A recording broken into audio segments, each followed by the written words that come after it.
I am not black. I mean, that's what the world calls me, but it's not me. I didn't come out of my mother's womb saying, "Hey everybody, I'm black."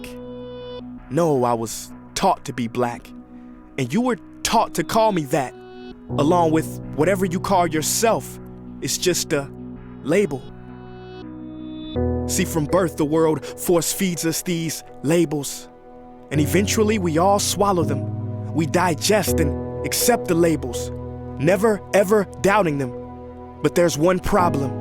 Labels are not you, and labels are not me. Labels are just labels.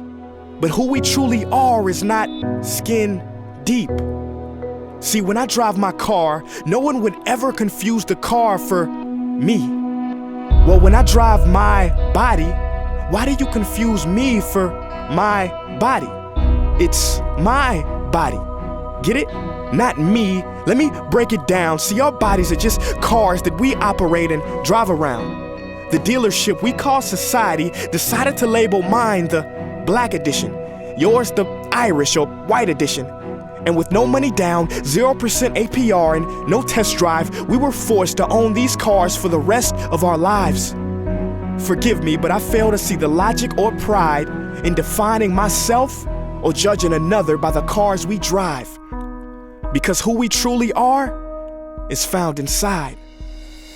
Listen, I'm not here to tell you how science has concluded that genetically we're all mixed and race in the human species doesn't exist, or how every historian knows that race was invented in the 15th century to divide people from each other and it has worked perfectly. No, I'm not here to lecture.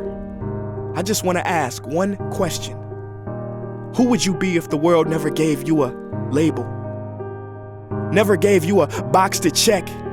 Would you be white, black, Mexican, Asian, Native American, Middle Eastern, Indian? No, we would be one. We would be together. No longer living in the era of calling human beings black people or white people.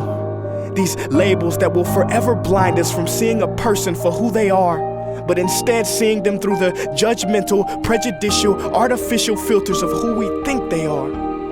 And when you let an artificial label define yourself, then my friend, you have chosen smallness over greatness and minimized yourself, confined and divided yourself from others.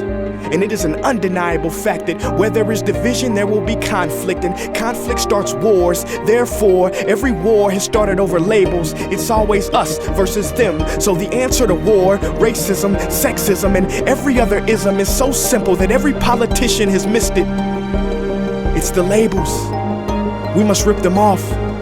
Isn't it funny how no baby is born racist, yet every baby cries when they hear the cries of another, no matter the gender, culture, or color, proving that deep down we were meant to connect and care for each other.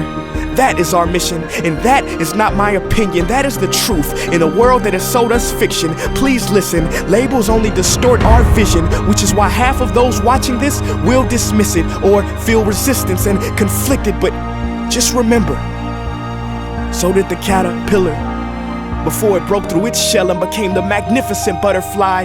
Well, these labels are our shells, and we must do the same thing so we can finally spread our wings. Human beings were not meant to be slapped with labels like groceries and supermarkets. DNA cannot be regulated by the FDA. We were meant to be free, and only until we remove them all and stop living and thinking so small will we be free to see ourselves and each other for who we truly are.